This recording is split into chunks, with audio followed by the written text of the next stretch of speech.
everybody, welcome to the Sorting Hat Podcast. I, as always, am your host, Michael Barryte, joined by the wonderful and talented Katie Reed. I am wonderful and talented, thank you. And once again, we are joined by the lovely and arms crossed Monica Vasandani. And I'm making her self-conscious just by saying that. Who is a writer for Smosh and also a writer at UCB's Maude Night here in Los Angeles. Thanks again for joining us. You're welcome. And I was super radio voice about that. I know, man. You were way too excited to do that intro. Hey, man, once we lean into it, we have to go fast through the intros. And for those of you unfamiliar, the Sorting Hat Podcast, we are sorting everything and anything non-human into the houses of Hogwarts because everything and anything can be sorted and will be sorted here on the Sorting Hat Podcast. Okay. Got a little liver all right, now pull it back in there. 10% more human. Now, it is worth noting on the Sorting Hat Podcast, we reach out to our guest and say, what are some categories that you would like to sort? They give us an array of options. Mm-hmm. And from that, we then narrow it down and pick some. I always like what it says about that person, that they're like, this is something that I'm fascinated by and I can extrapolate on for a good amount of time. Right. And Monica gave us a litany of things, one of them being nicknames for your dogs. Yeah, so I have two dogs. Dexter is a Chihuahua who is missing most of his teeth. Mm-hmm. Watson is a miniature golden doodle with very bad anxiety. And we aren't doing this as a category, but I would like to hear what the nicknames or some of the nicknames for your dogs. Sure, and some of them make sense, some of them don't. Right. So Watson is Waffles, Waddy Boy, Water Bottle. Dexter is most commonly called Diggy, but there's a song that goes along with that nickname, which is Diggy, Diggy, Diggy, make my butthole cry. What? I don't want to know the origin of that. Like a Weird Al parody version of another song? No. Oh. It's just what I sing to Dexter. And then I don't want to know any story from which that emerged. I like just keeping the mystery around it. Not necessarily that I don't want to know it, but I like keeping it a mystery to all of us and just wondering. You love it the same way Okay. someone might like a David Lynch film. Then I won't tell you. Please don't. It's better for everyone to have their own interpretation of Right. what that means. Diggy we also call Stinklog because he is long like a log and he has a bad smell. Yeah. And then together they are Mr. and Mrs. Snicklefritz. Great. Which Or one the is Mrs. Snickle- and which one's Mr.? Dexter is Mr. Snicklefritz. Watson is Mrs. Snicklefritz. Okay. But you don't refer to them separately as Mr. Snicklefritz? No, They're all as a they're collective. Mr. and Mrs. Snicklefritz or the Snicklefritzes. Great. Yeah. I think those are the best ones, or the ones that we most commonly use. Understood. We aren't doing that category. However, we are doing men's hairstylings. Similar. Right. Very closely tied. What? Okay, so what is it about men's haircuts that you find so I have a fascinating? man's haircut. That's one thing. You go to a barber instead of like a stylist? I don't because I almost have a man's haircut. It's like a little feminine because I feel like men's hairstyles can often be very blunt, Right. whereas I need that texture, baby. Mm-hmm. Yeah, I still get what I guess would be considered women's haircuts, although they've usually I would usually call them a pixie when I get them, but now that I've like come out as trans, I'm like, do I go to the barber and just ask for a number and I don't even know what the number means? Don't do that because the numbers are really short. Oh God. I can send you to my lady. Oh really? Who's your lady? I think her name is Jen. Oh, And- whoa, okay. I hope you are not listening right now. Maybe your Jen. Name's not Jen. And she works at a Rudy's. Out of Rudy's? Oh, okay, yeah, Yeah. I know where Rudy's is.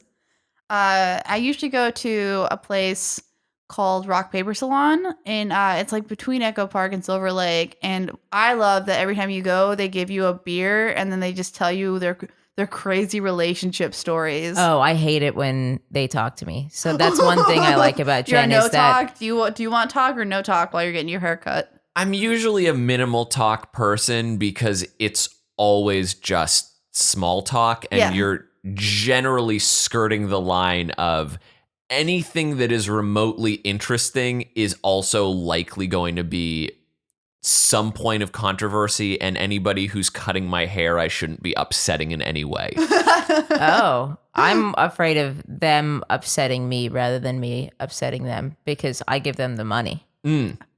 That's true. Do you put out the money for that you're gonna pay them on a table, and every time they upset you, you just take a dollar bill away? I mean, that's like actually- the biggest of dick moves. I actually had a friend who did that at a strip club.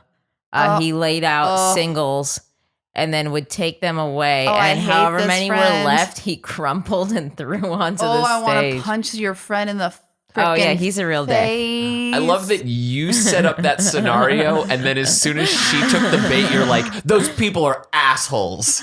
Well, no, because it is like you said, it's the ultimate dick move to Oh, be absolutely. like, this is what I think you are worth, and I'm part of the ruling class, and now I'm going to punish you for not anticipating enough. But honestly, like these were really good strippers. I don't think they even noticed like that this dude had laid out his 5 singles and was like slowly taking them away. Because like people were throwing him 5s and stuff and like handing them bigger bills. Like, also, I'm sure that's not the most like dehumanizing move that some guy had pulled on them even that week. right. But men's haircuts. Let's get sorting. Let's start with the bowl cut. Oh yeah. I kind of have one right now, dude. No, you're not bowly enough. Because I got cut like a lot shorter, and it's been growing out for like 3 months. I need a haircut pretty badly at this point. But the bowl cut is definitely like the biggest, I guess, marker of the bowl cut is the straight across in the front and all the way around, really. Yes. And I also do tend to associate the bowl cut with like a sense of almost lift to the hair a little bit, like a top. Yeah, you can't have like really thin hair and have a bowl cut. Right. You got to have some girth to your hair. Right. Also, I tend to think that the person who can pull it off has to have a certain amount of confidence today anyway, if you're not like a child. Right. And I think because I do associate the bowl cut with literally like put the pot on the top of the head and like do the cut. I associate it with Hufflepuff. Just It's tough because the bowl cut is like coming back in a big way for like real high fashion. Yeah. Right. Like I imagine, like I'm like, who would the bowl cut be as a person? And I'm thinking in my mind immediately went to Tilda Swinton. right. Well, it's that weird thing because it is in the fashion world. So like the thing that we are casting it as currently, you know, in 5 years from now is like, oh man, It's gonna feel really dorky. name your whatever. Yeah, like the ebbs and flows of that sort of thing. Sure. Yeah. It's hard because I think it's either a Hufflepuff or a Gryffindor, which is not an intersection that I reach very often. No. But I think that on a child, it's the Hufflepuff. On an adult, like this dude is fucking killing the game. Like he's a wearing man the who can best pull off a clothes. bowl cut. Or really tanking if they're not pulling it off. Oh, okay. they're Because then pulling you're it like Dumb and Dumber, Right, Jim that's- Carrey bowl cut. Yeah, that's again like But where if my you head's are going. like a high fashion forward sort of person, like this is the dude who is like pulling off the bowl cut, but he's also pulling off those harem pants that we talked about on another episode. Yeah. That guy is a Gryffindor in my mind. Oh, absolutely. 100%. I'm going to try to find a picture of a high fashion bowl cut. Okay. Well, while you continue to search, the Oh, I don't need to continue. I found him. Okay. But we are going to continue moving on. The undercut. Some would also call it the Hitler Youth. What? Yeah, it's kind of so basically the undercut. They call it an undercut because your hair will either be like buzzed or faded on the sides, and the top is much longer, and it'll hang over one side, so it's cut underneath that kind of flop of hair. I see. I will say, whenever I have my hair cut and they tend, and we'll touch on this in a little bit because Monica wrote it on my list of topics that she'd like to cover as Michael's hair as one of the things. When I get my hair cut, I just say 3s and 7. 3s and 7? Or 3s and 6 on like the razor. Sure. So the Threes on the side and 6 on top. And they tend to start on the sides. And whenever I do see it where it's like super short and then kind of just on top, I'm like, that kind of looks good. Like, I don't know. You should try it, dude. Oh, man. And like many Especially men with are that- right now. It's definitely like still like it might be on the waning point at this point, but it is like a very hot. It haircut to is. have. I think it's kind of waning in the way that like the alt-right is using it. Yes. With that pushback and like that kind of pompadour thing in the front. But if you've got that curly Michael hair, that's in. Yeah. But then do I need to be like gelling and styling the... No, I think you should just let it fly, dude. I can do that because Lord knows I put Michael's minimal pointing at me effort, right now. minimal effort into my hair of like, I shower, I shampoo, I condition, then I dry, and then I walk out that door. You should put clothes on after your shower. I'm so mad that Richard Spencer got punched with an undercut though, because like now it's like I feel like the undercut looks good both on men and a lot of women can There's pull it a off, reason too. why I've been wearing a beanie more often, and that is Richard Spencer, because like under here, like that's what I've got going on. But I can't do it anymore. Are you gonna grow your sides out because of it? I'm gonna grow the top out, and then like let it be curly, I think. Gotcha. But to the undercut, despite the political discourse perhaps attached to it, where do you think it falls? Or do you even think that it besides is? that, I'd probably put it at a Slytherin because it is. I feel like a part of like trying to look stylish is sort of like an implicit how wealthy can I make myself look, and It does have a Yeah. And it strangely like upper crust, high class. Yes, it's very angular. Like you usually get the hard part in it, and you're probably getting haircuts more often if you're trying to maintain that sort of look. And I too. bet that's what Draco has now. Like his slick back has evolved into an undercut. Yeah. I'm trying to remember in Fantastic Beasts and Where to Find Them, was that not sort of the style that Eddie, The Johnny Depp Redmayne? character at the end had. yeah, Oh, way to yes, yes, spoilers. yes. Whatever. That But- movie's terrible. Oh, I mean, I like the general construct of it. I But like the platypus guy. Just make that movie about the platypus the guy. Niffler. Oh Yeah. my god, that motherfucker was so fucking cute. Yeah, I man. would make the most songs about him. Every time, like it was the He did. it was the Niffler, and is that what it's called? yeah. It was Niffler, and then like the detective lady that you didn't care what she was about, like her sister. It just needed to be those two characters because those were the only two I liked. Those two Yeah. solving mysteries Yeah. together. You know I that would be don't amazing. care what they do together. I just No. want them to hang out. They're both cute in different ways. So we're feeling then that, sorry to bring us back on track. I know, right? I wanted to brainstorm that Fantastic Beast spinoff a while longer. Don't worry, we'll come back to it undoubtedly, knowing the way all of our minds work. So, bowl cut, Hufflepuff, undercut, Slytherin, Yeah. the man bun. Oh, All I know is I don't like it. I hate it. Yeah, I don't think outside of those who are sporting man buns are like people that love man buns. I feel like many people who have a man bun are like in part doing it because they want to upset their parents. I go back and forth on the man bun. I mean, because like I like the idea of a man with just like long hair and then sometimes he ties it up. Uh-huh. Like just a man with long hair is very appealing to me. Not like in any kind of sexual way, but just but like in a Jesus sense. right. And like just I don't know. I think it's a brave move.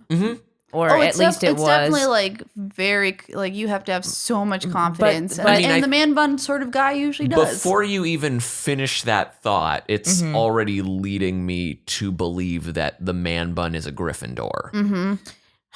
It sucks. It's like the shittiest Gryffindor because it's like. This is but in order to get there, you had to make the brave move and put in the time and the effort. This is the Gryffindor that ends up sleeping with like every woman in his department, but he always has like a good reason for why he can't emotionally commit to them. It's like a douchebag Gryffindor. Yeah. But in his mind, he's totally rationalizing it every time. And he was just like, I don't know, like in order to have a real long man bun, you had to make this choice at least 4 years ago to be like, I'm going to grow out my hair when it wasn't cool. Maybe even before that. Yeah. And be like the long hair guy. And then, I don't know. I think a lot of people also currently sort of inadvertently walked into the man bun in the fact that they had long hair to begin with, and then suddenly this sort of thing happened and they were like, oh shit, I've got all the makings for a man bun. Right. But I still think it's a very conscious choice to be making, because you are obviously actively doing something to your hair, as opposed to some of the other haircuts where like you get it and then you just roll with that. But a man bun is a day-to-day choice. Mm-hmm. So it's one that is sought after. Now you also provided the high and tight, which is similar but slightly different to the man. No, the top knot is similar. The top knot. I'm sorry. Yes. The top knot. So the top knot is like, picture a soccer player. And he's got, it's kind of an undercut and a man bun combined, where the sides are either shaved or faded. And then like the top middle section is long. And then you wear that in a tiny little ponytail. It's good that you said soccer player, because professional athlete is probably the only person that I can forgive having this haircut today. Right. And I think that the top knot is like for all the dudes who liked the man bun when they saw it, but it was too late for them to grow their hair out. Yeah. They've got the little top knot. Absolutely. So then does that put it as like a Ravenclaw or Hufflepuff? Like I feel less inclined to call it a Ravenclaw because I don't see. I think it's like a real kind of pretentious move, the top knot. Like I think it's a Slytherin, to be honest. You do? Yeah. Because there's the part of me when you say pretentious. Yeah, I don't love immediately defaulting to Slytherin. Right. Like, I don't want to hate on Slytherins. Well, and there's the part of me that I just said, I feel less inclined to call it Ravenclaw. But when you say pretentious, there is a part of Ravenclaw that can be a little pretentious, but then at the same time. Also, like, I don't know. I can't even necessarily speak to it very much because it's not a culture that it's not like part of any culture that I'm part of, but also like, doesn't it have like more like historically like Asian origins? Yeah. And so like seeing a white guy ever like pull off a hair look from somebody else's culture makes me cringe just a little bit. Yeah, like the appropriation factor is a little weird. If that's something that would bother somebody, that would inch it towards Slytherin for me. And I think yeah, but are we speaking specific to white dudes wearing all of these haircuts? Yeah, I wouldn't want to say that because I think we're referring to the current iteration of these haircuts. And because like, yes, for like martial artists, the top knot was definitely like a practical thing, and probably like a cultural and religious thing. You're getting away with it because you're using this like to not have sweat in your eyes. Yeah, and I'm gonna be real. I rock the top knot when I'm hiking or like climbing or something. But it's out of there as soon as I'm done. But if I can tell that you don't sweat that often. Ever. You're just getting real up in people's faces and being like, let me see those glands. Let me touch those hands. Do you have any calluses? No. Get that shit out of your hair right now. But it's hard to separate the hairstyle from the person. So if we're just talking the hairstyle and we're not talking about the type of person Who would have it? who would Right. have it. God, maybe it is a Ravenclaw. I think based inherently on its initial conceit, but not like how it might have been morphed. Sure. I think in its purest form, it is a Ravenclaw. Yes. Oh, sure. Just like any cropped hairstyle that's like getting it out of your face that you can keep working is going to skew more towards Ravenclaws. Now, you had mentioned appropriation before, and it is not on the list that you gave me, Monica, but dreadlocks. Okay. Yeah. So This white is the guy part where we dreads. are really careful with what we say. I mean, white guy dreads or white woman dreads feel wrong to me for a multitude of reasons. I think initially African Americans had to wear dread. Well, actually, not just black people, because you don't have to be American to be black. Right. That's true. Had to wearing the hair in a dreadlock was kind of necessary. Like they stay clean in dreadlocks. As you know, like black hair is very difficult to tame, so it's a way to keep your hair tame. And it was that before it was ever a fashion choice. Right. And dreadlocks, they're called that because people call them dreadful locks. Like, so there was definitely like a hating on there was a black stigma hair thing. around it. Yeah, for but sure. But I do feel, and it was the comment on appropriation, but also the statement of just what we initially were discussing. I do feel that dreadlocks fall also into Ravenclaw based on sort of like this was a matter of sort of working within the conditions and like also, I mean, finding something that I think dreadlocks look great. Yes. Like, I love dreadlocks, but the thing about like any other kind of hair is that dreadlocks typically get like dirty and grow mold because black hair is specifically made for the dreadlock, which is like another thing. So you're saying other hair types that you would have to like work so much harder to maintain. just genetically it Yes, yeah, for whatever reason. I mean, I'm not like the most educated person on this, so maybe someone can email you and correct me if I'm wrong. Right. You can email us at sortinghatpodcast.com or sortinghat at gmail.com. I don't remember what it is. Check the description. It's sortinghatpodcast at So gmail.com. I would say probably like I would definitely throw it into the Ravenclaw area in that it's got the practicality side to it, and also you're gonna have some sort of system in place to take care of it. Right. Yes. Like there's gonna be very specific things that you're like can do with this hair, cannot do with this hair, whereas like you know the wash and go Michaels of the world don't have to worry about. Right. Going back to your list, the high and tight, which I misquoted earlier. Yeah. Yeah, so the high and tight is I think it's more of a broad hairstyle because it encompasses a lot of things. It's basically tight on the sides, high on the top. So in some ways, it's a scaled down undercut.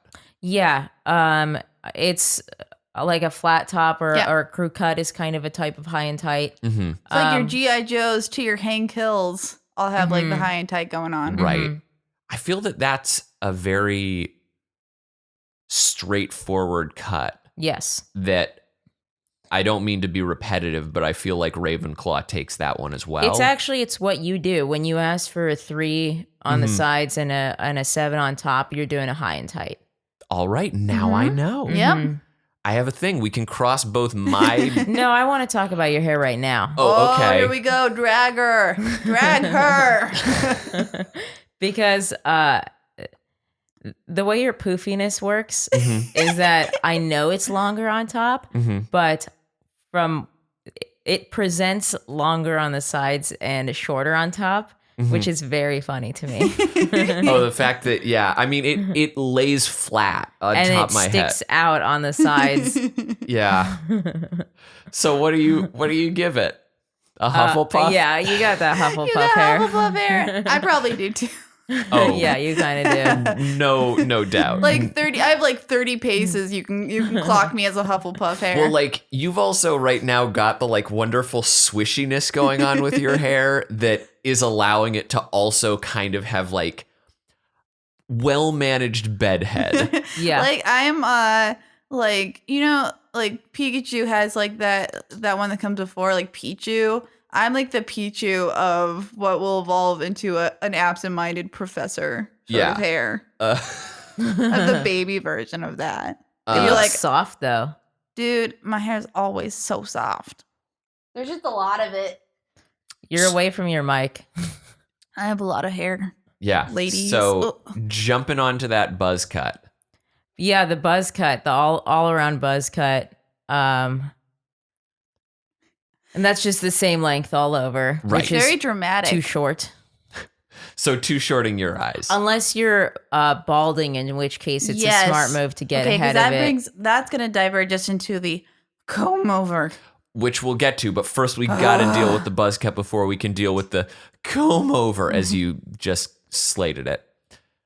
So the buzz cut, I think, especially in the situation that you are starting to bald and you're shaving your head, Yeah. I think that is a Ravenclaw move inherently. Yes, you're going to look better than the guy who has like just like the horseshoe of hair around your head. Yeah, but I think in general, the buzz cut, I kind of view it as a Gryffindor because it is a bit of a bold move. Yeah. Especially for the first time if you don't know if your head shape is weird and you're like, just take it all off and I'm going to right. Especially if you do it hair. for some sort of like ritualistic reason. Because I like know some people, like in some societies, like at a death, they'll like shave their head and stuff. Oh, and there's also like the supporting someone who's going through chemotherapy reason to do the buzz cut. Very so I feel noble. like there are a lot of noble reasons to get a buzz cut. And then if it's not noble, it's just bold and anytime a woman out there. does it in a film, it's usually like some sort of like she's It's a walking big through the deal. fire moment. Right. Oh yeah. What do we think? So we've landed on that. We're now going to deal with the comb over. Mm-hmm. It looks so bad, you guys. It's a bitch ass move. the fact that like out of all the many crimes that our current president is guilty of, the comb over was one of the first that we knew about in public. We did nothing about it. I feel like you're headed in a direction with this one. No, I'll get off of that demagogue, but I will say like it carries the same terrible taste in my mouth, like just ashes anytime I have to see somebody with a comb over. Just like who are you? Why do you think that you're clever, that you're sneaky that way? Yeah, no, it's a hard Slytherin move. Like the words that a dumb Slytherin. It's a dumb Slytherin move that they think that they're getting away with something. Goyle. One of the characters that you didn't remember in our first episode. Oh yeah, I call them like Bilbo or something. Yeah, it's definitely like the I I'm getting away with this sort of thing. Yeah. Right. It's like the used car salesman. It's Mr. Burns. It's like you never see somebody that you are like, oh, what a good person. I mean, when I initially was thinking about it, I was like, okay, well, it's definitely not a Gryffindor. But then there was the part of me that was systematically going through and was like, well, it's sort of just like a dumb move to make. So like, I could see you arguing in favor of Hufflepuff, just being like, ha, like nobody's gonna know. Like, you know, thinking. But Hufflepuffs to me are not. Oh no, I'm in agreement with you that it is Slytherin, but like I'm just saying it's that Hufflepuff thing of like, I found these things in my closet. I have a costume for the Halloween party. Like doing that, and then with Ravenclaw being like, oh well, I have this extra hair if I move it atop my now head. the reason why I wouldn't put it for Hufflepuff or Ravenclaw is I don't think they would be that self-conscious about their appearance to want it, but I can see a dumb Slytherin who thinks that they are as smart as a Ravenclaw. You're leaning in on the vanity side. And I think the Ravenclaw is smart enough to know that this is not working. Well, and I think the Ravenclaw would try it out and then go, Oh, this isn't fooling They anyone. would not leave the house that way. Right. They would sample it. And then somebody who recognize loves a Hufflepuff would stop them from leaving the house that way. They would go, "Oh no, honey, don't do this no, you're not embarrassing yourself or us tonight." And they'd be like, "Oh, okay," and then slick it back or whatever they would do. It's the haircut equivalent of 2 kids in a trench coat. Oh God, yeah. You kind of leaned into it, and this is going off of your list that you provided to me, Monica, but the friar tuck. Is that the... That's like the opposite. That's the crown. Yeah. Like, but it also doesn't it usually have like it's like a convertible. It's like a convertible version of a bowl cut, right? Because isn't it kind of like a ring? Am I crazy? I don't think it necessarily has to come all the way around the front. Mm-hmm. You're thinking of like the hairline that has receded all the way back, right? Or where your bald spot meets your receding hairline. Yes. And I mean, that's more of an aging thing than I suppose a haircut. So is it even worth sorting? I'm right. Look, it's like a fucking ring around your head where it's shaved underneath and then it's shaved around the top. But that's like a joke hairstyle. That's like a reverse mohawk. Somebody had this for real. Why else would they like? But how long? Like if you only have it for 8 hours, then it's not a real hairstyle. Like if nobody's had this for longer than I suppose daylight. Yeah, I suppose we're dealing with current hairstyles, but if you had to sort it, do you think it would? I mean, Hufflepuff for sure. Okay. It's somebody who lost a bet. And the Hufflepuff was just like good natured, like yeah, okay, I'll bet you. I'm sorry to like drop like The Simpsons as a reference again. I'm like, all right, if they did a Robin Hood parody, I'm sure they have. Bart would be Robin Hood and Milhouse would be Friar Tuck, and so Milhouse would have that dumb haircut, right? And Milhouse is like the evergreen Hufflepuff. Now the converse of that, as you mentioned, is the Mohawk. Yes. Or the inverse of that. Converse, inverse, whatever. It's the Mohawk. Keeping in mind also the same considerations for appropriation. In terms of like punk culture? Well, a lot of people like... How far back does the Mohawk go? Because I'm uneducated in this matter. Like Native people, indigenous groups. Oh, yes. That's what it was. Yes. That's where it was, that's where it was pulled from. Gotcha. Okay, yes. Okay. So, I mean, in that case, I would say Gryffindor, if we're going back to, like... I would say Gryffindor in just about all cases, truth be told. Mm-hmm. Like, even in the punk scene, it was seen as we're being bold and we're anti-establishment. Yeah. Sure. I don't think anybody who is sporting a Mohawk even necessarily... No, the fact that, like... I don't think that a lot of people would even consider like thinking back like, oh, where did this haircut actually come from?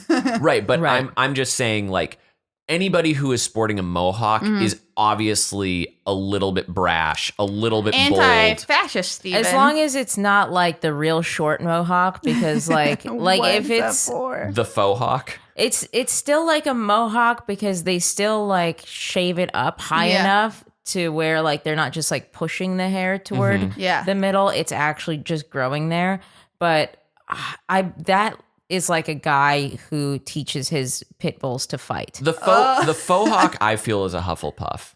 Oh no, but I'm talking about the short Mohawk, like in like a half an inch to an inch. Like, are you saying like almost the shaved, almost like the actual shaved head? Everything is shaved except it's not long enough to be an actual Mohawk. It's too short. It's gotcha. Like now the Fauxhawk, I would argue, is Slytherin.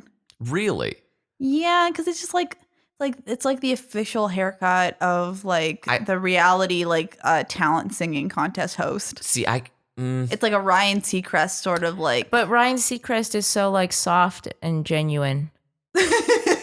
I'm not kidding. I don't see him that way at all. I see him as the person who like presents that way. You see him just as a showman who's very calculated. But he's never had any scandals. Something about him just seems very like not genuine to me. I don't know. Like he seems like the person equivalent now of we're getting into caps character types. We're not trying to judge character. Right. We're trying to judge the haircut itself. Yeah. I again contest based on the fact that the Fauxhawk is like the Fauxhawk is never a situation where it's like a hard spike. Mm-hmm. For starters. It's softer. It's a little foofy. It's got a me too quality, which I associate with a Hufflepuff. Sure. It's like the edgy Hufflepuff. Like that's as edgy as the Hufflepuff gets. Yeah, like I think that's a situation where they're like, I want to be a little bit trendy, but I also like if it's weird, I can just pat it down and now it's not a thing anymore. Or if I'm out and my parents see me. Right. Like it's a safe but bold fashion choice. Yes. Now just because I associate the Fauxhawk with more like a decade ago, really. Yeah. Frosted Tips. Oof. I'm just like I'm going off script on this, and I'm about to throw out a bunch of them that you're going to be like. I've got another one to throw on there for later too. Great, because we're going down the rabbit hole on this one, guys. Yeah, Frosted Tips. Okay, that's tough because. Are we looking at it in its time, or are we looking at it as like somebody on the street today with Frosted Tips? Let's go both. And are we talking about because there is a current iteration of the Frosted Tips, which is like the like real hard like platinum bleaching and then growing it out sort of thing. And I lived that life for like 6 months. It was fine. So I think the Frosted Tips though, back when those were a thing. Yeah. There's the weird part of me that is thinking it's a Ravenclaw just based on the fact that it's got such chemical upkeep to it that's like leaning on science to make this one work, because no part of you naturally is supposed to have that look. Well, it's associated, because like we have to, if we want to like talk about like the nature sort of thing, like people are attracted to blonde hair because you tend to have like it's not like usually if you have blonde hair ever, it's like when you're a child and it'll darken over time, even in natural blonde people. So the reason why like in like pop culture and Western American pop culture, blonde hair seems to be so highly valued, because it kind of like if you have blonde hair, you're kind of like cheating the aging process or death or whatever, and also like there's like associations of like with like gold, like wealth and stuff like that. So for whatever reason, the Frosted Tips are the Vanitas of hair. Yeah, it really much. It seems like something that you would get as a status symbol almost. Like you're trying to put out some very clear indicator of where you stand like in society. And it was also popularized by like boy bands. Right.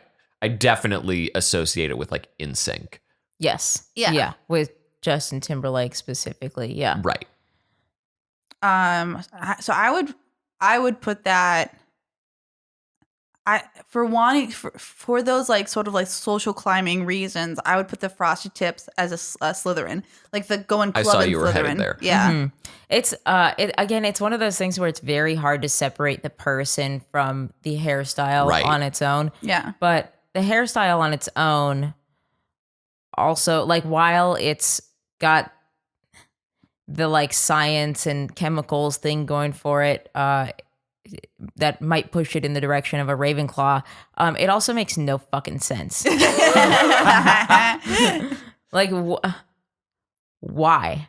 Yeah, there's no way to like make someone naturally look like they have this hairstyle, and like usually like you want to look effortless when you have a hairstyle or a haircut. You want this to look like this could just be how your hair naturally grows out. And that's why I think it's a Slytherin. If the comb over is a Slytherin, this is also one of those things that's like, you're not fooling anyone. I don't know what you're getting at. What's the scam here? Yeah, I don't. Since Frosted Tips are in there, does spiked hair have a similar Slytherin quality, or can I finally convince that it's a Ravenclaw just based on you like using other stuff and science? It's definitely a more aggressive move. If you're trying to spike your hair, it's usually like a more like masculine leaning sort of thing, because it kind of looks like the spikes or scales on armor or an animal. Mm-hmm. So for that, you're thinking Gryffindor? It would be between a Gryffindor and a Slytherin. I would say, I would say maybe a Gryffindor. Okay. I'd probably go Slytherin, if only because you kind of look like a mace weapon. I am leaning a little more Gryffindor on this one. Can I throw one out there? Yeah, throw it out there. Mullet. Yeah, no, I was scribbling things down and Where was like, would Joe Dirt be? What house would Joe Dirt get sorted into? we're not sorting people. We're just sorting that mullet. And Joe Dirt is not a person. he's a a character. David Spade character. But still, we're trying to skew away from characters. I think it's a Hufflepuff. Yes. You just wanted to let the record show that on this day we declared unequivocally The mullet is a Hufflepuff. Yeah, I mean, I'm not gonna reference any movie or person, but which house is most likely to say I got the poo on me? I think it's Hufflepuff. Do we also feel, as I feel, that this falls into a similar camp? The rat tail is also a Hufflepuff. Yeah. Especially if any like as it exists today, it's just like very much like what are you're definitely doing your own thing right now, dude. Mm-hmm. Was there a time that we could really say that the rat tail was like an A+? Oh, I guess it just depends on like which socioeconomic class you come from, because like around my neighborhood, early like 91, 92, like every other boy had like long in the back for some reason. I also recently went to a Walmart in the high desert that I'd say more kids had rat tails than kids who didn't. I definitely feel you go that to the Joshua Tree. I think that rat Super tails Walmart. just in general are the rebellious thing that a boy can do, like as a teen. Yeah, it's definitely a very blue collar sort of like young gentleman sort of little haircut. Do we feel emo hair is worth being sorted? While we were sort of in the way back machine. Yeah, because it's definitely like there's something connecting it to like a more vulnerable genre of music that makes it feel more romantic to me. So I put it in the Gryffindor category. Really? Because it has a lot of aggression, but usually good intentions. Yeah, no, that makes a lot of sense. And Gryffindors are very emotionally driven. Yeah. Mm-hmm.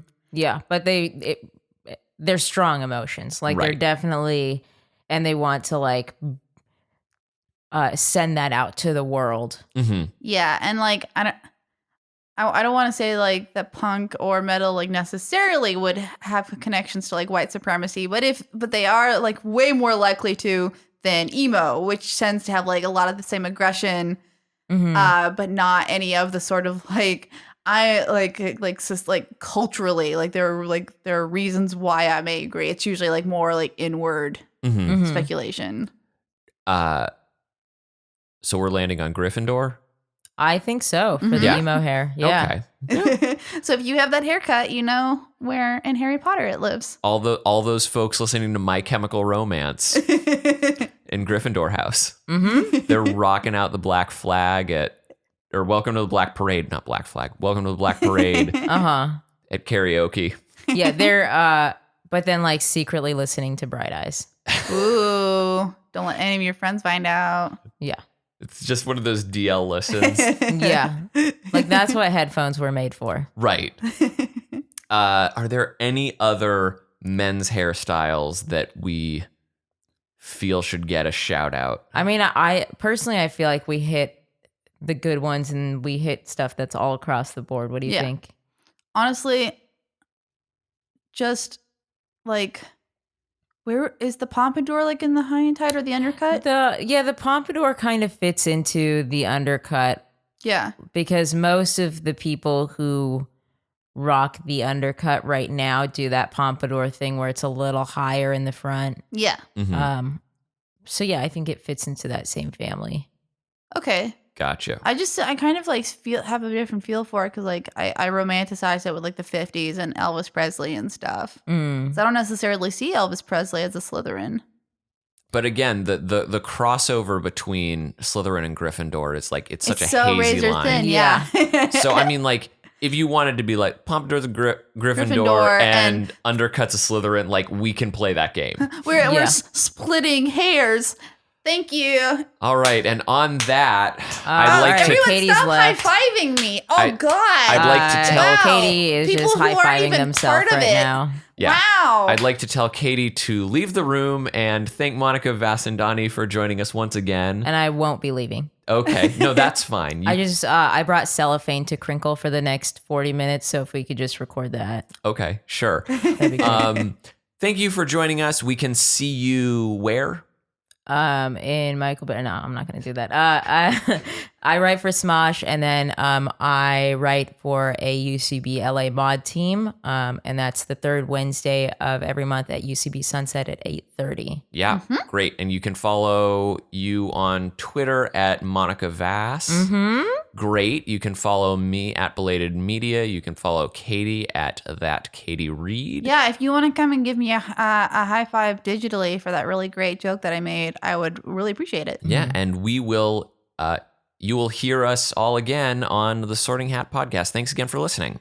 Bye. And now let's get that cellophane. Oh yeah! Crinkle, crinkle. Welcome to Crinkle Hour with Monica.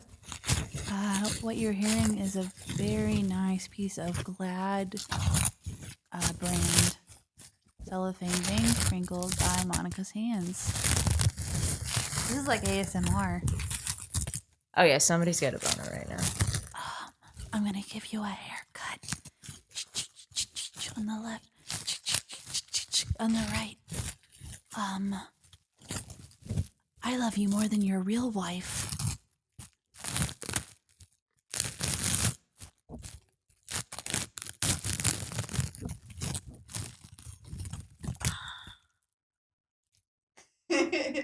Great.